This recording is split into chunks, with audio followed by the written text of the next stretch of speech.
할렐루야, 복음표전교회 주일 예배에 오신 여러분을 주님의 이름으로 축복하고 환영합니다. 모두 자리에서 일어서 주시기 바랍니다. 이스라엘 찬송 중에 계시는 주여, 주는 거룩하시니이다.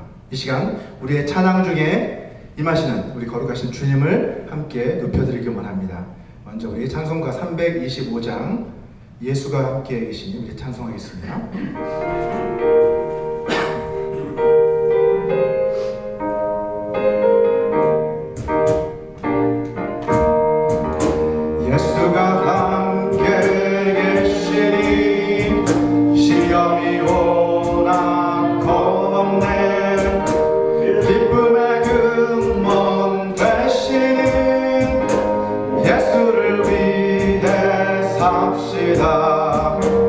날마다 주를 섬기며 언제나 주를 기리고 그 사랑 안에 살면서 딴 길로 가지 맙시다.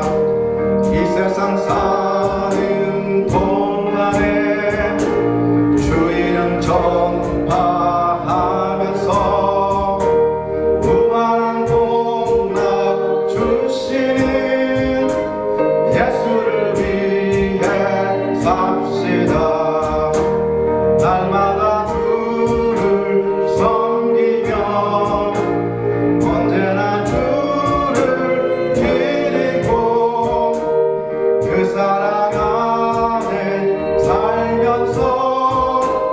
딴 길로 가지 맙시다. 이 세상 친구 없어도 예수는 나의 친구니 불의한 일을 버리고 예수를 위해 삽시다. 날마다 주를 섬기며 언제나 주를 기리고 그 사랑 안에 살면서 딴 길로 가지 맙시다. 주께서 심판하실 때 잘했다 칭찬하리니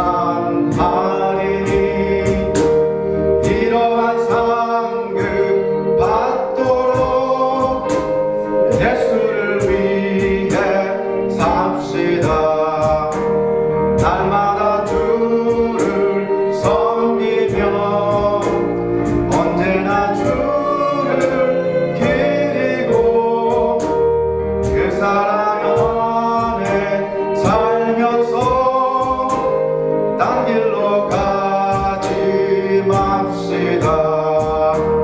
날마다 주를 섬기며 언제나 주를 기리고 그 사랑 안에 살면서 딴 길로 가지 맙시다.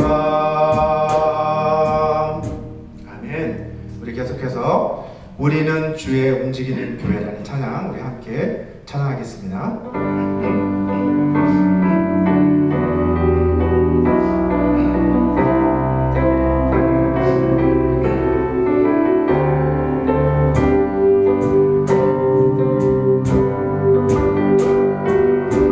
우리는 주의 움직이는 교회 이곳은 주님을 위한 자리 내가 기도하는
라는 찬양 함께 믿음으로 고백하도록 하겠습니다.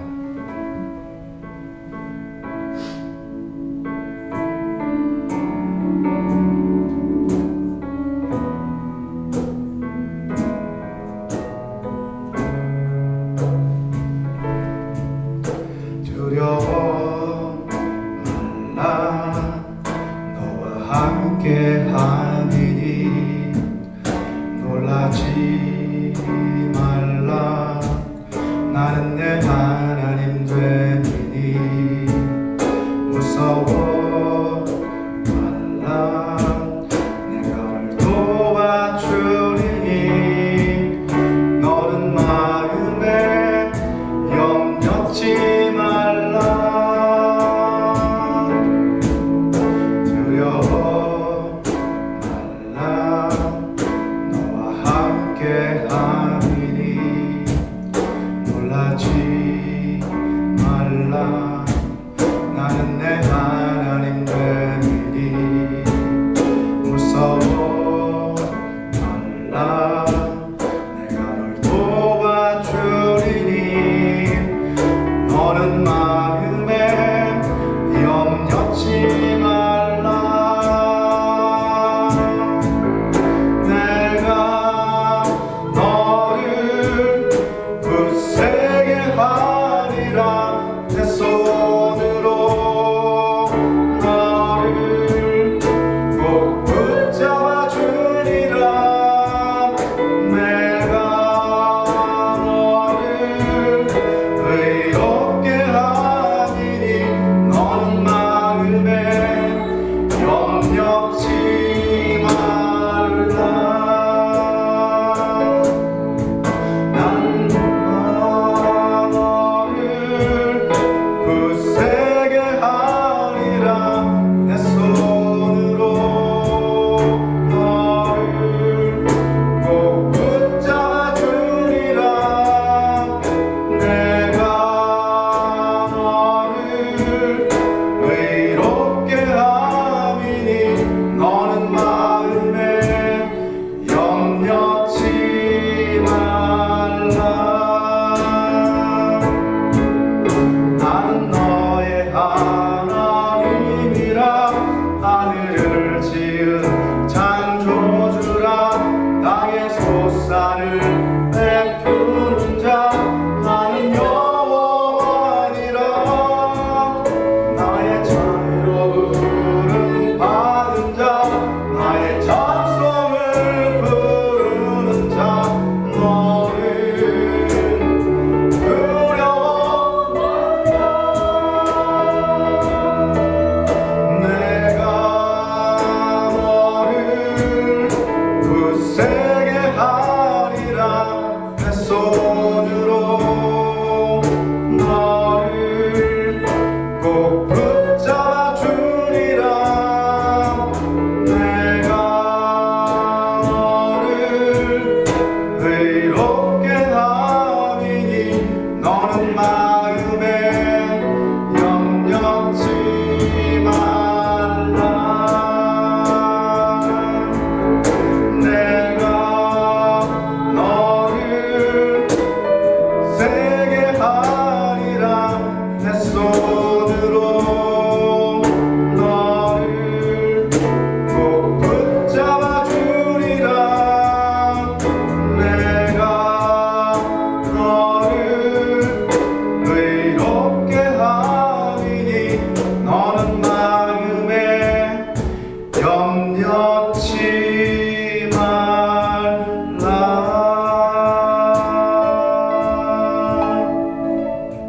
아멘.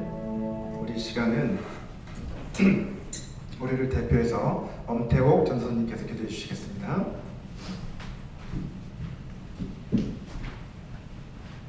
참으로 좋으시고 사랑이 많으신 하나님 아버지, 저희들도 늘 이렇게 아버지 앞에 나올 수 있는 그 은혜를 주심을 감사드립니다.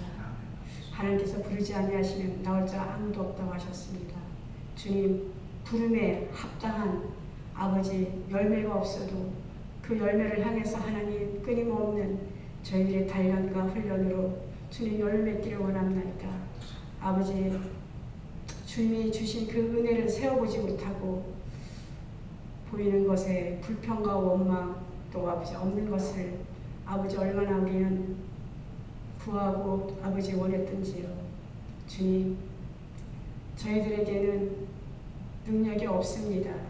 남을 용서할 수 있는 능력도 이해할 수 있는 원수를 사랑할 수 있는 능력이 없습니다. 그러나 하나님께서 내게 능력 주시는 자에서 믿지 못할 게 없다고 하셨사오니 저희들의 마음에 아버지 이해하고 받아주고 품고 또 하나님 아버지 나눌 수 있는 능력의 사람들이 될 수 있도록 하나님의 진정한 제자가 될 수 있도록 주님 도와주시옵소서.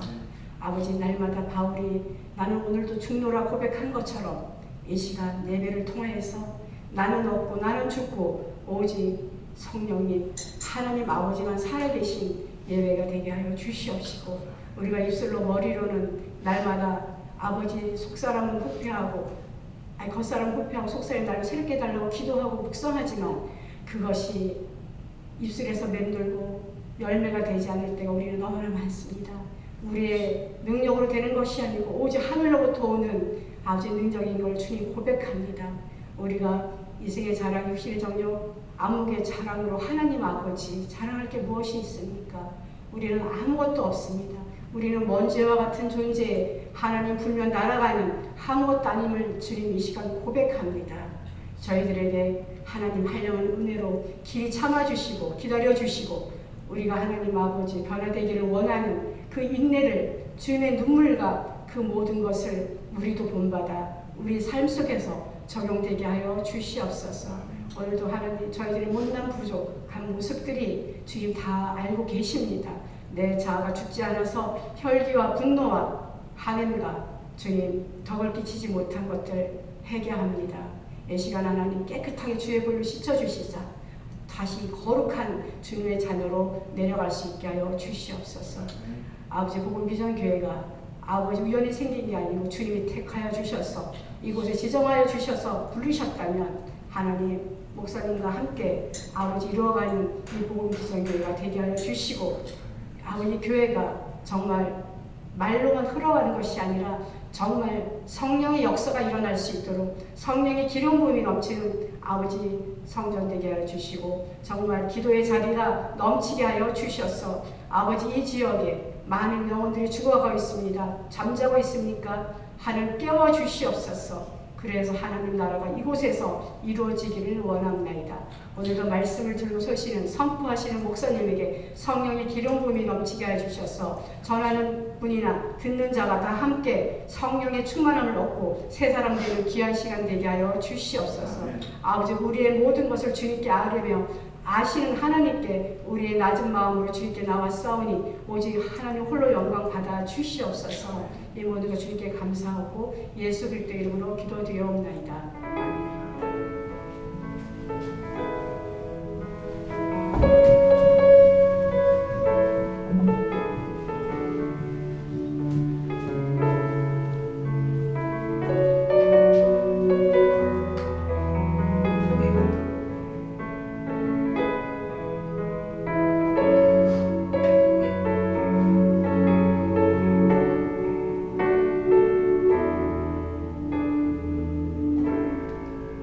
자리에 앉아주시기 바랍니다.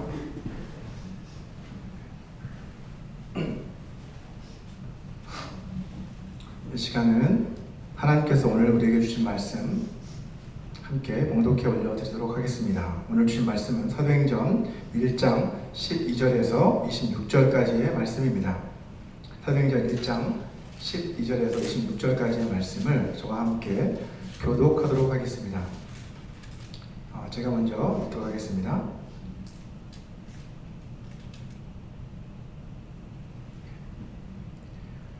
제자들이 감람원이라 하는 산으로부터 예루살렘에 돌아오니 이 산은 예루살렘에서 가까워 안식일에 가기 알맞은 길이라. 그러나 그들이 요한은 다락방으로 올라가니 베드로, 요한, 야고보, 안드레와 빌립, 도마와 바돌로메, 마테와 및 알페오의 아들 야고보, 셀로신 시몬, 야고보의 아들 유다가 다 거기 있어 여자들과 예수의 어머니 마리아와 예수의 아우들과 더불어 마음을 같이하여 오로지 기도에 힘쓰더라. 모인 무리의 수가 약 120명이나 되더라. 그때에 베드로가 그 형제들 가운데 일어서서 이르되, 형제들아, 성령이 다윗의 입을 통하여 예수 잡는 자들의 길잡이가 된 유다를 가리켜 미리 말씀하신 성경이 응하였으니 마땅하도다. 이 사람은 본래 우리 수 가운데 참여하여 이 직무의 한 부분을 맡았던 자라. 이 사람이 불의의 삭스로 밭을 사고 후에 몸이 곤두박질하여 배가 터져 창자가 다 흘러 나온지라.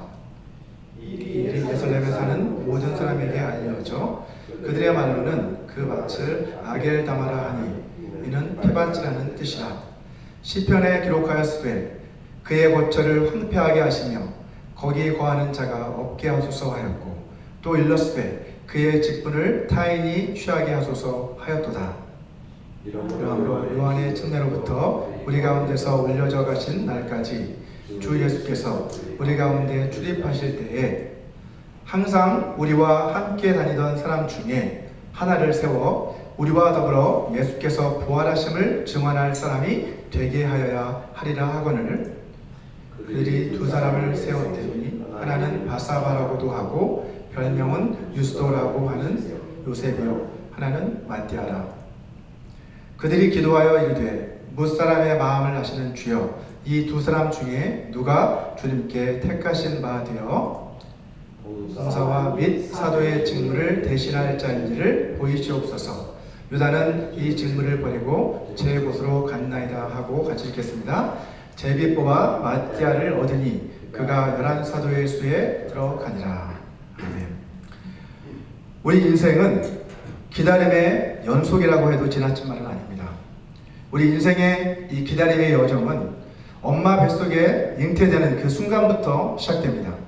엄마 뱃속에서 10달을 기다린 후에야 비로소 우리는 세상 밖으로 나오게 되죠. 또 자라나면서 우리는 매년마다 생일이 돌아오기를 그렇게 손꼽아 기다립니다.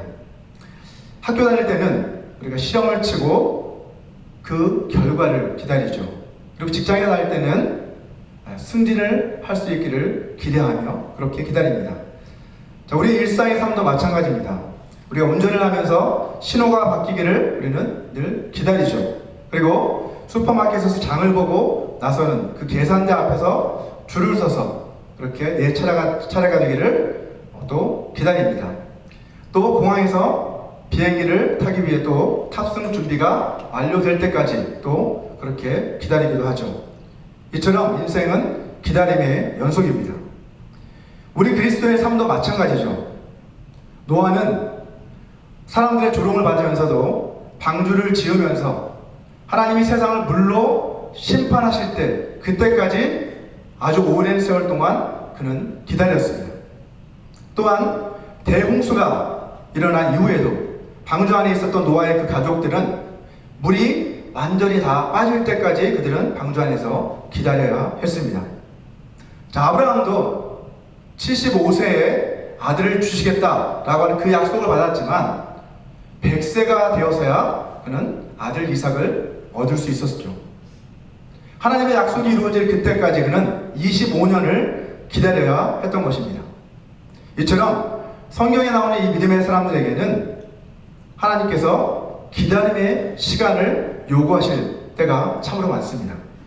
오늘 본문에도 하나님의 그 약속이 이루어지기를 기다렸던 그 사람들의 이야기가 소개되고 있습니다. 자, 지난 시간 우리가 살펴봤던 것처럼 예수님께서는 6월절 다음 날 새벽에 부활하신 그 이후에 40일 동안 제자들에게 나타나셨다라고 말씀하셨죠. 자, 그 40일간의 기간을 통해 친히 살아계심을 증거해 주셨고 또 하나님 나라의 일을 가르치셨다라고 성경은 우리에게 증거하고 있습니다.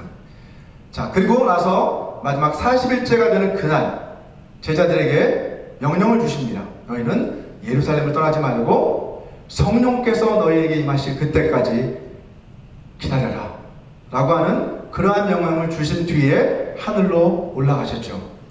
자, 그리고 나서 얼마 지나지 않아서 오순절이 되었습니다. 오순절 날이 됐어요. 그리고 드디어 예수님이 말씀하셨던 그 성령께서 드디어 교회 가운데 강림하셨습니다. 그것이 바로 오순절 성령 강림 사건이죠. 자, 그렇다면 제자들이 예루살렘에서 성령님을 기다린 날은 모두 며칠이었을까요? 며칠 동안 그들은 기도하며 성령님을 기다렸을까요? 오순절 날은 어떤 뜻이에요? 오순이라는 건 50일을 의미하는 거잖아요. 40일째 되는 날부터 해서 50일까지, 그러니까 결국 50 빼기 40은 열흘 지나는 답이 나오잖아요. 그죠? 열흘 동안 그들은 오로지 기도에 힘썼다라는 것을 우리는 알 수 있습니다.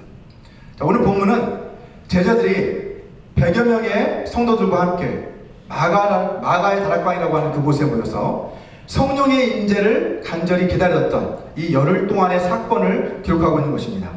자, 이 열흘간의 기다림은 제자들에게 있어서 여러 가지 면에서 아주 중요한 의미를 가지고 있었습니다. 첫 번째, 그 열흘간의 이 기다림은 순종의 시간이었습니다.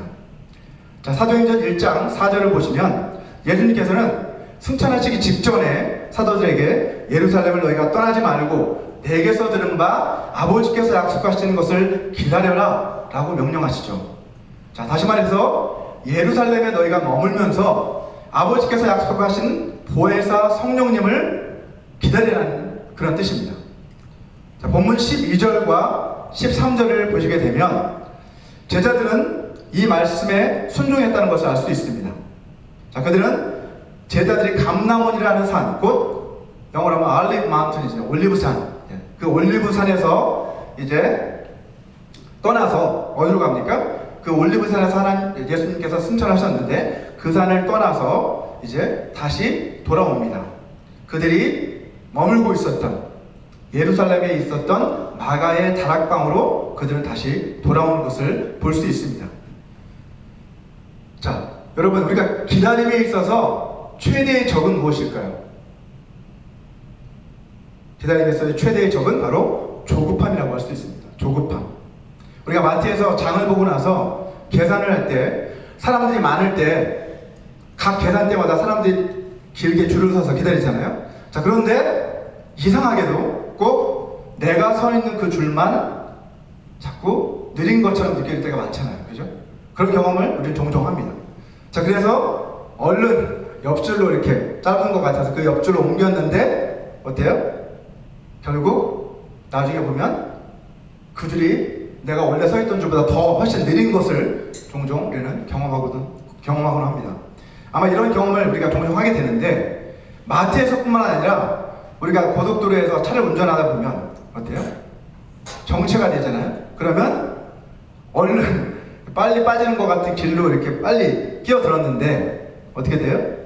결국 그 차선이 또 꽉 막혀가지고 못 가고 서 있는 그러한 경험을 우리는 종종 하기도 합니다. 자, 이처럼 왜 고속도로에서 정체가 그렇게 점점 심해지는 걸까요?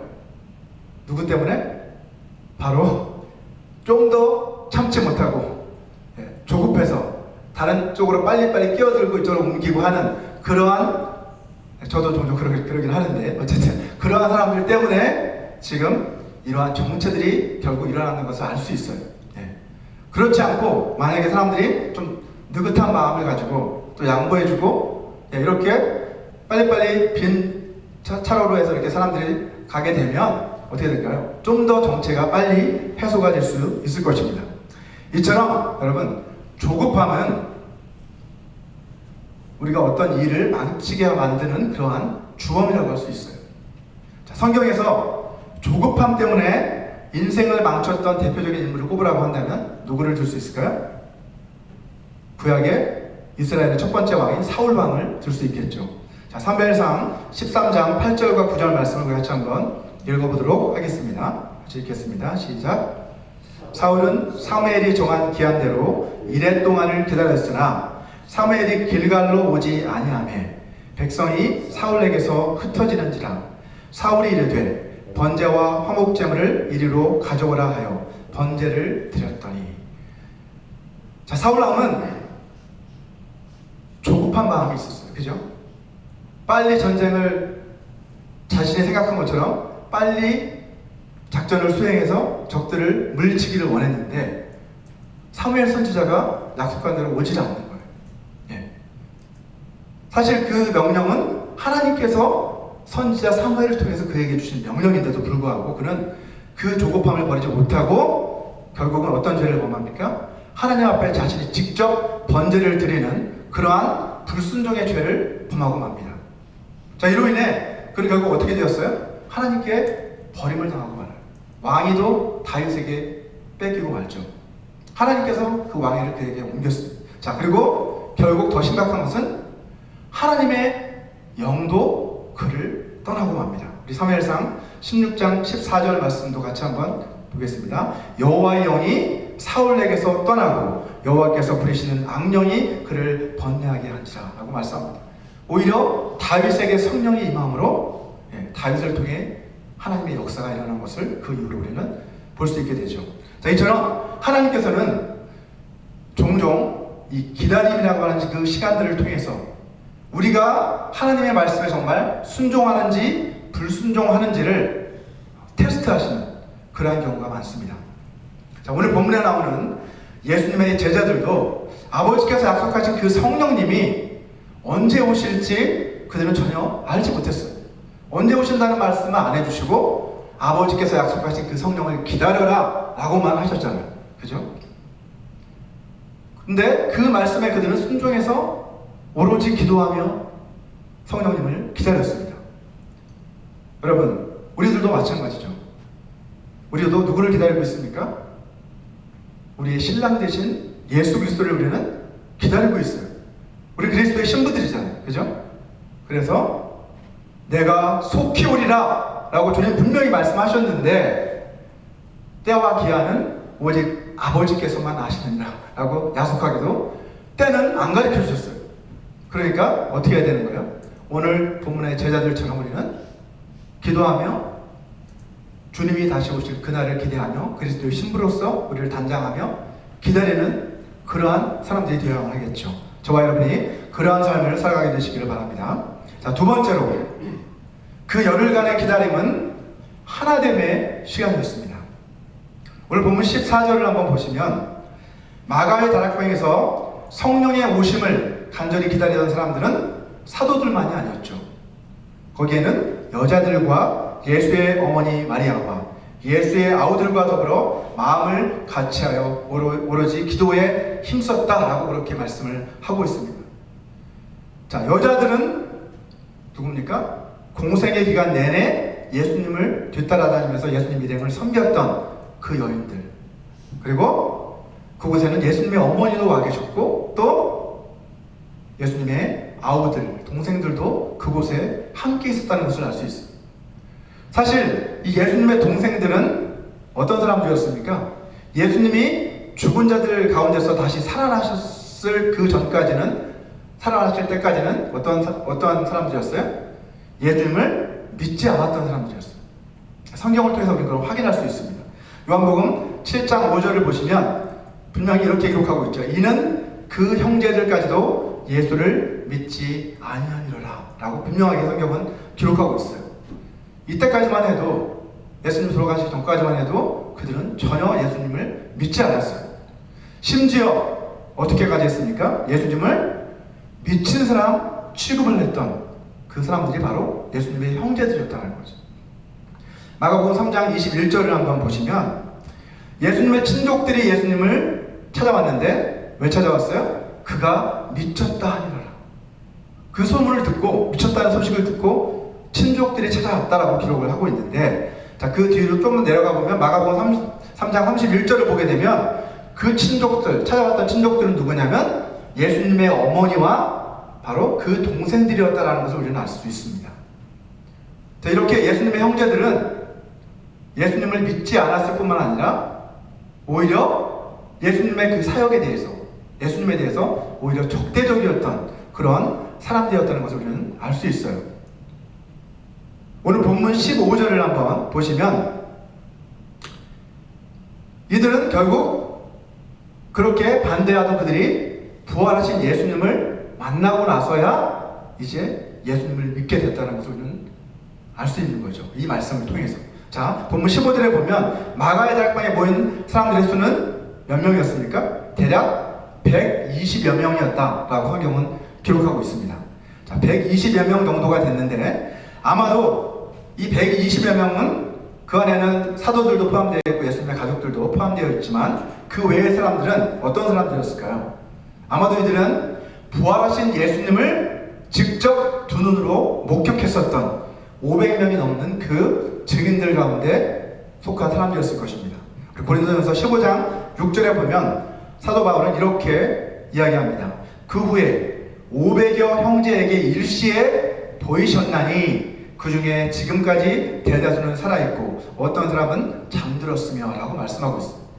자, 예수님이 부활하신 이후에 500여 명에게 일시에 나타내 보이신 사건이 있었다는 것을 알 수 있죠. 자, 그들 가운데서 다가 아니라 한 100여 명 정도가 이 마가의 다락방에 모여서 성령님을 기다렸다는 것을 알 수 있습니다. 자, 말하자면 마가의 다락방에 모여있던 이 120여 명의 성도들은 결국 이 초대교회 창립 멤버라고 할 수 있는 것이죠. 자, 오늘날의 교회와 마찬가지로 그들은 신앙의 연수도 달라요. 그죠? 예수님을 믿은 그 시간들이 다르다는 거죠. 그리고 그들은 또 신앙의 깊이도 달랐습니다. 어떤 사람들은 사도로서 그렇게 예수님과 함께하며 그러한 일들을 했었지만 어떤 사람들은 그냥 예수님의 그 말씀을 듣고 변화되어서 이 자리까지 온 사람도 있을 것입니다. 자, 그리고 아마 그 많은 사람들은 여러 지역에서 다양한 환경에서 그렇게 자라온 그러한 다양한 사람들이 아마 그 장소에 함께하고 있었을 것입니다. 이처럼 초대교회 공동체는 다양성이 있었던 그러한 공동체였을 것입니다. 이처럼 다양한 사람들이 하나가 되어 기도할 수 있었던 것은 뭡니까? 예수님께서 그들을 하나가 되게 하셨기 때문에 기도로 그들은 결국 똑같은 소망을 가지고 한 소망을 품고 그것을 위해 같이 기도하는 그 기도의 자리를 통해서 이들은 신앙도 다르고 여러 가지 환경도 다르지만 기도로 하나가 되는 그러한 경험들을 오늘 본문에서 하는 것을 보게 될 수 있습니다. 본문 14절 하반절을 보시면 그들이 마음을 같이하여, 중요하죠. 마음을 같이하여 오로지 기도에 힘썼다라고 성경은 기록하고 있어요. 자, 그들이 마음을 같이해 기도했다라는 것은 어떤 기도를 했다는 거예요? 합심 기도를 했다라는 거예요. 자, 그렇다면 마가의 다락방에 모인 그 성도들은 도대체 어떤 기도를 했을까요? 너무나 당연하죠. 그들은 예수님이 말씀하셨던 것처럼 하나님 아버지께서 약속하신 보혜사 성령님께서 임하시기를 간절히 한 마음으로 간구했을 것입니다. 결국 자신들에게 이 교회 위에 성령의 침례가 부어지기를 그들은 간절히 구했을 것입니다. 자, 기도를 좀 한다고 하는 분들도 4-5시간, 하루에 4-5시간, 아니 하루가 아니라 4-5시간, 그 시간 넘게 그렇게 계속해서 쉬지 않고 기도하는 것은 사실은 결코 쉽지 않은 일이에요. 여러분도 해보셨죠? 그죠? 정말 쉽지 않습니다. 그런데 마가의 다락방에 모인 이 성도들은 자그마치 얼마나? 열흘 동안이나, 열흘이면 얼마입니까? 240 몇 시간이죠? 240시간이 오면 하여튼 열흘씩이나 전적으로 기도에만 몰두했다라고 성경은 기록하고 있습니다. 자, 더 놀라운 것은 그 긴 시간 동안, 그 열흘 동안 그들은 개인 기도나 방언 기도를 한 것이 아니라는 거죠. 어떤 기도를 했어요? 오직 한 가지 기도 제목만 놓고 합심해서 기도를 했다는 사실이 참으로 놀랍습니다. 자, 그들이 드린 기도는 각자 자신을 위한 기도가 아니라 공동체 전체를 위한 기도였어요. 자신에게 먼저 성령을 달라고, 또 나에게 더 충만한 성령을 부어달라고 이런 기도를 드린 게 아니라 어떻게? 하나님이 약속하신 그 성령께서 우리 가운데 임하시라고 그것을 위해 간절히 한 마음으로 그들은 부르짖었다는 거죠. 자, 우리가 합심해서 기도한다는 것은요, 결국 뭐예요? 교회에 모여서 합심해 기도한다는 것은 이 교회의 비전과 사역과 나아갈 방향, 교회의 공동체들, 공동체의 지체들, 그리고 필요들, 이런 것들, 또 물론 이것을 넘어서서 나라와 민족과 또 전 세계적으로 선교의 사역이나 이런 것들이 이런 것들을 위해서 함께 마음을 모아서 기도하는 것이 바로 합심 기도라는 것이죠. 또한 우리가 예배 시간에도 기도를 하잖아요. 그죠? 예배 시간에 대표 기도를 오늘 하셨는데 이 대표 기도 역시도 뭐예요? 공동체적인 기도입니다. 여러분, 대표 기도자는 한 사람이잖아요. 그죠? 이 앞에 나와서 대표로 청중을 대신해, 회중을 대신해 기도합니다. 그래서 대표 기도는 비록 한 사람이 나와서 기도하지만 그것은 혼자 드리는 기도가 아니에요. 그래서 이곳에 설 때는 어떤 마음으로 해야 되는 거예요? 이 교회에 하나님이 원하시는 그 뜻과 방향과 비전과 이런 필요, 이런 것들을 미리 내가 충분히 생각하면서 기도하고 준비하고, 이 사람들을 대변해서 이 자리에 서서 기도를 올려드리는 거죠. 그만큼 굉장히 중요한 예배의 시간이 이 대표 기도의 시간이라고 할 수 있습니다. 자, 또한 우리가 기도할 때도 마찬가지죠. 듣는 대표 기도자가 기도할 때 앉아서 같이 예배하는 청중들 역시도 마찬가지예요. 그냥 대표 기도가 기도를 잘하고 참 잘하는구나 이렇게 평가하라는 게 아니라 뭐예요? 안에서 기도하는 사람들도 마음으로 그 기도의 한마디 한마디를 들으면서 그 기도에 마음속으로 같이 하나님께 그 마음을 올려드리는 거예요. 그게 바로 대표 기도의 의미이고, 또한 우리가 아멘이라고 화답하는 이유도 바로 그것입니다. 그 고백대로, 그 기도대로 되기를 소원합니다 라는 그런 뜻으로 우리는 아멘하고 화답하는 것이죠. 여러분, 마가의 다락방에 모여 함께 열흘 동안 한마음이 돼서 기도하면서 그들은 시간이 가면 갈수록 점점 더 어떻게 되었을까요? 하나님을, 유대감을, 친밀감을 그들은 느끼기 시작했을 것입니다. 이처럼 그들에게 있어서 기다림의 그 시간은 서로 하나가 되어가는 그러한 시간이었습니다. 여러분, 개척교회도 마찬가지죠. 개척교회가 성장해 나가기까지 반드시 기다림의 시간이 필요합니다. 여러분, 마가다락방의 이 120 문도들처럼 개척교회 멤버들로 함께 모여서 교회를 세워나가는 사람들은 어떻게 해야 돼요? 같은 비전을 가지고 같은 소망을 품고 이 교회가 하나님의 몸된 교회로 온전히 세워져 나갈 수 있도록 함께 기도하며 세워나가는 것, 그것이 바로 개척교회 멤버들의 역할이라는 것이죠. 우리가 교회 가운데서 이런 사람들이 있습니다. 자꾸 자기 이야기만 하는 사람들도 있잖아요. 그죠? 하지만 우리는 어떻게 됩니까? 다른 사람들의 이야기를 들어주는 사람들, 그러한 교회. 그리고 자기 기도만 하지 않고 오히려 다른 사람을 위해 기도해주는 그러한 교회.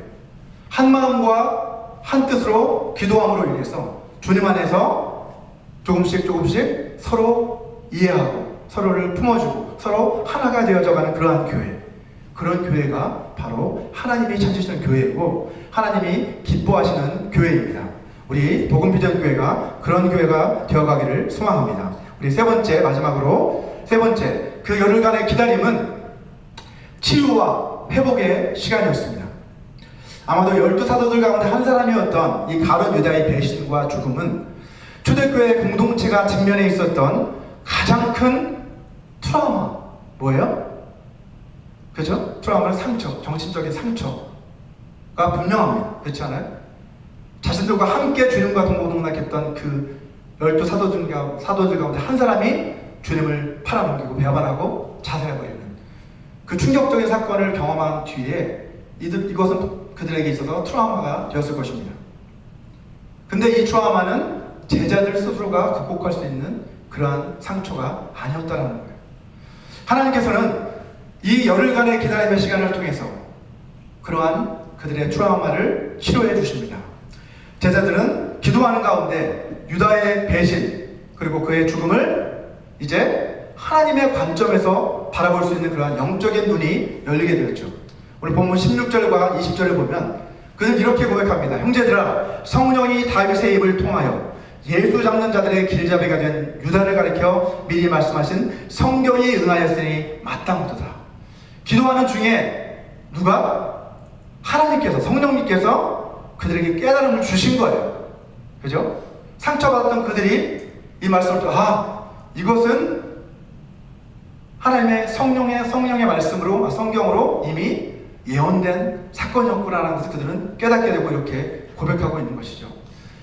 사도행전 1장 20절에 보면 시편에 기록하였으되 그의 거처를 황폐하게 하시며 거기 거하는 자가 없게 하소서 하였고 또 일렀으되 그의 직분을 타인이 취하게 하소서 하였도다. 이게 바로 사도들이 깨달았던 그 말씀이라는 거예요. 그들은 기도하는 가운데 이 말씀을 깨닫게 되면서 이것은 이미 예언이 되었던 그러한 사건이었구나. 하나님이 그 구속의 사역을 이루시기 위한 피할 수 없는 사건이었구나 라는 것을 그들은 깨닫게 됩니다. 자, 그리고 이제 간절히 기도하며 성령의 임재를 기다리던 그 사도들 가운데 그들은 어떤 결정을 내립니까? 이제 자신들을 배신하고 떠난 그 가룟 유다를 대신해 이제 새로운 사도를 세워주시는 거구나 라는 그것을 깨닫게 된 거죠. 하나님의 뜻이 바로 새로운 리더가 세워지는 것이구나 라는 것을 그들은 결국 깨닫게 됩니다. 그리고 오늘 그 본문 이하에 보면 이제 새로운 리더를 세워나가는 그 과정이 기록되어 있습니다. 장차 하나님의 나라가 완성돼서 주님의 그 영광의 보좌에 주님이 앉으셨을 때 주님께서는 공생애기간 동안 그들에게 무엇이라고 말씀하셨어요? 내가 그 영광의 보좌에 앉게 되면 너희들도 어떻게 해요? 그 좌우에 12보좌에 앉아 이스라엘 12지파를 다스리게 될 것이다 라고 분명하게 말씀하셨거든요. 기도하면서 그런 말씀들이 그들에게 떠올랐던 것이죠. 결국 그들은 성경의 말씀들을 통해서 자신들이 무엇을 해야 할지를 깨닫습니다. 그래서 기도와 성경은 서로 너무나 밀접하게 연결되어 있더라고 하는 거예요. 그래서 루터는 성령님은 말씀을 속에 삼고 오신다라고 분명하게 말씀하고 있습니다. 여러분, 그래서 사도들은 결국 이러한 성령의 감동을 통해 깨닫고 한 명의 또 한 명의 사도를 세우기로 결정을 내렸습니다. 자, 이제 새로운 사도를 선출하기 위해서 그들이 세웠던 기준이 있었는데, 그죠? 새로운 사도를 선출하려면 어떤 기준이 있어야 되잖아요. 자, 그 기준은 무엇이었습니까? 오늘 본문 21절과 22절을 보면 이렇게 말씀합니다. 이러함으로 요한의 침례로부터 우리 가운데서 올려져 가신 날까지 주 예수께서 우리 가운데 출입하실 때에 항상 우리와 함께 다니던 사람 중에 하나를 세우자. 자, 그렇게 해서 그 사람으로 하여금 예수께서 부활하심을 증언한 사람이 되게 하자. 이렇게 이야기하고 있는 것을 볼 수 있습니다. 자, 그들이 세운 기준은 뭐였어요?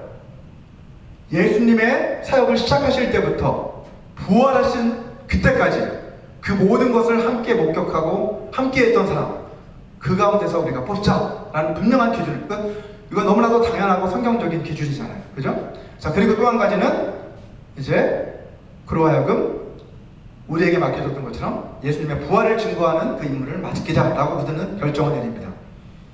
자, 그리고 이 기준에 맞는 두 사람이 추천을 받잖아요. 그죠? 천거받은 두 사람이 누굽니까? 요셉과 마띠아라고 하는 두 사람이었어요. 자, 그런데 이제 그들은 그 두 사람을 세워놓고 어떤 방식으로 결정합니까? 요즘처럼 투표하고 거수하고 이렇게 한 게 아니라 어떻게 했어요? 누가 하나님이 택하신 사도인지를 결정하기 위해서 그들이 택한 방법은 놀랍게도 제비를 뽑는 그러한 방법을 그들은 택했다는 것을 알 수 있습니다. 왜 그랬을까요? 그것은 이 모든 결정, 이 두 사람은 사실은 누가 되어도 그 사도의 역할을 감당하기에 충분한 사람들을 아마 그들은 뽑아놓고 천거해놓고 그들 중에 누가 하나님의 뜻에 맞는 사람들을 구하기 위해 이 제비 뽑는 방법을 택했다고 볼 수 있습니다. 결국 그들은 인간적인 방법을 내려놓고 전적으로 하나님이 인도하시기를 구했던 것이라고 할 수 있는 것이죠. 자, 이렇게 했을 때 하나님은 그들의 기도에 응답해 주시고 결국 마띠아가 새롭게 사도의 수에 가입하는 것을 볼 수가 있습니다. 자, 이처럼 사도 공동체, 한 사람의 배신으로 인해서 상처받았던 그 공동체가 이제 하나님의 이 기도의 시간들을 통해서 어떻게 되었어요? 그 공동체가 다시 회복되어서 다시 하나로 회복되어지고 세워지는 그러한 역사를 경험하는 것을 보게 됩니다. 여러분, 기독교 부흥의 역사를 우리가 살펴보게 되면 놀라운 부흥이 일어나기 전까지는 항상 기다림의 시간이 있었어요. 세상이 너무나 죄악에 찌들어가고 관영해가는 것을 우리는 보게 됩니다. 그때가 바로 뭐라는 거예요? 기다림의 시간인 것입니다. 그때가 바로 기도해야 하는 시간이라는 것이죠. 이러한 기도를 통한 그 기다림의 시간이 부흥회 때마다 항상 있었다는 것을 우리는 역사를 통해 확인할 수 있습니다. 서구 사회에 있었던 1차, 2차 영적 대각성 운동도 그랬고, 우리 한국에 있었던 평양 대부흥 운동 역시도 그런 회개 기도 운동부터 시작되었다는 것을 우리는 확인할 수 있습니다. 우리가 지금 살아가고 있는 이 시대 역시 모두가 공감하겠지만 갈수록 영적으로 더욱 어둡고 침체되어 가고 있는 것을 우리는 느낄 수 있습니다. 그래서 하나님께서 우리에게 너희가 항상 깨어 기도해야 한다라고 말씀하십니다. 그리고 초대교회 성도들이 성령을 간절히 기대하며 기다렸던 것처럼 우리 역시도 하나님이 성령을 충만하게 다시 부어주시기를 간절히 기도하며 부흥을 바라보며 그렇게 기도해야 하겠습니다. 저와 여러분 모두가 이러한 삶을 살아가게 되시기를 주님의 이름으로 축원합니다. 우리 이 시간 이 말씀을 같이 생각하시면서 같이 기도할 때 우리가 하나님의 말씀에 순종해서 주님 다시 오실 그날까지 예수님을 증거하는 삶을 살아가게 도와달라고, 그리고 우리 교회가 한 마음과 한 뜻이 되어 서로 함께 기도함으로 놀라운 주님의 부흥을 경험하는 그러한 경험을 할 수 있게 도와달라고 우리 같이 기도하겠습니다. 거룩하신 아버지 감사합니다. 사랑하는 아버지 하나님, 이 시간 가운데 아버지 하나님 초대교회에 아버지 하나님 그들이 열흘 동안 오실 성령님을 기다리며 함께 간절히 기도했던 그 사건을 통해서 하나님, 우리가 참으로 아버지 하나님 어떻게 정말 주님의 다시 오심을 기다려야 하는지를 다시 한번 깨닫습니다. 하나님께서 우리에게 기다림의 시간을 요구하실 때가 있습니다. 우리의 삶 가운데서도 우리가 참으로 아버지 기다려야 할 때가 있듯이 아버지 하나님, 하나님의 뜻이 우리 가운데 이루어질 때까지 우리가 인내하며 기다리는 그러한 훈련을 통해서 아버지 하나님 앞에 순종하는 사람들이 되게 도와주시고, 아버지 기다림을 통해서 아버지 하나님 나 혼자가 아니라 아버지 우리가 정말 함께 하나님의 부르심을 받는 자임을 깨달아가며 서로 주님 안에서 하나가 되어져가는, 그렇게 세워져가는 공동체가 되어지게 하여 주시옵소서. 또한 아버지 하나님 이러한 기다림의 시간을 통해서 아버지 하나님 우리 가운데 있었던 상처들과 아픔들이 아버지 치유되는 그러한 공동체가 되어져가기를 소망합니다. 하나님 아버지 우리의 힘으로는 치료할 수 없습니다. 용서할 수 없습니다. 품을 수 없습니다. 하지만 아버지 하나님 성령께서는 아버지 하나님 능히 우리를 아버지 감동하시고 아버지 우리를 변화시키시고 아버지 우리를 통해 참을 아버지 하나님 저희를 품게 하실 수 있는 분이심을 고백합니다. 아버지 하나님 아버지 그러나 성령의 역사가 우리 가운데서도 임하게 도와 주시옵소서. 성령을 부어 주시옵소서. 하나님 아버지 하나님 저희를 불쌍히 여겨주셔서 아버지 우리의 아버지 입술의 말들과 우리 마음의 고백들이 하나님 앞에 올려질 때에 하나님 아버지요 저희 교회가 이제 참으로 아버지 하나님 주님이 언제 역사하실지 아버지 하나님 조급한 마음으로 아버지 낙심하는 자들이 되지 않게 도와주시고 아버지 기다림의 시간을 통해 성숙해져가는 아버지 하나님의 놀라운 역사를 고대하며 부흥을 꿈꾸는 저희들이 될 수 있도록 예수여 도와 주시옵소서. 성령이여 우리 가운데 임하여 주시옵소서. 예수여 부어 주시옵소서. 하나님 도와주시기 바랍니다. 사랑하는 아버지 감사합니다. 하나님 저희를 구원해 주시고 아버지 하나님 우리에게 아버지 하나님 정말 주님을 따를 수 있는 놀라운 그런 영광스러운 직분을 우리 가운데 허락해 주시니 감사합니다. 또한 우리에게 기다림의 시간을 허락해 주시니 감사합니다. 이 기다림의 시간을 통해 순종을 배우게 해주시고 기다림의 시간을 통해 하나가 되게 하여 주시고 기다림의 시간을 통해서 회복과 치유를 경험할 수 있도록 도와주시니 감사합니다. 주님이 다시 오실 그날까지 우리가 늘 깨어 기도하며 서로 하나가 되어 함께 기도함으로 주님의 부활을 증거함으로 인해서 놀라운 부흥의 역사를 경험할 수 있도록 도와주시옵소서. 우리를 구원해 주시고 우리를 보호해 주시며 우리 삶의 모든 필요를 채워주시는 그 주님의 은혜에 감사해서 이 시간 주님 이 물질을 주님 앞에 올려드립니다. 기뻐 받아 주시옵소서. 주님 나라 영광을 위해 사용하여 주시옵소서. 예수님의 이름으로 기도합니다. 아멘. 모두 자리에서 일어서 주시기 바랍니다. 우리 자리에서 일어나셔서 마지막 결단의 찬양 다시 복음으로 부르시고 축도로서 예배를 마치도록 하겠습니다.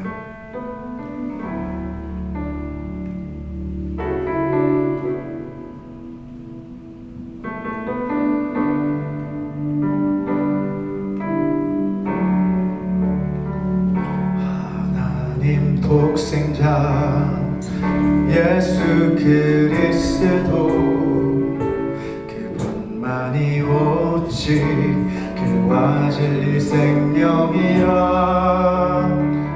세상 다 변하고 사람들 변해도 나에겐 복은 십자가뿐이라.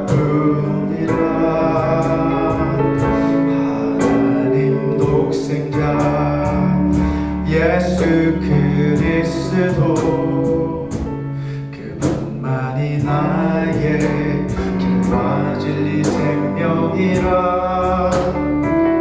세상이 비웃고 사람들 떠나고 나에겐 복은 십자가뿐이라. 다시 복음으로 다시 십자가로 다시 하나님께로 나아갑니다. 오직 복음만이 오직 십자가만이 오직 하나님만이 나의 전부입니다. 다시 복음으로 다시 십자가로 다시 하나님께로 나아갑니다. 오직 복음만이 오직 십자가만이 오직 하나님만이 나의 전부입니다.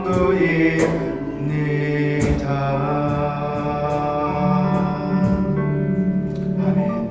우리 같이 기도하겠습니다.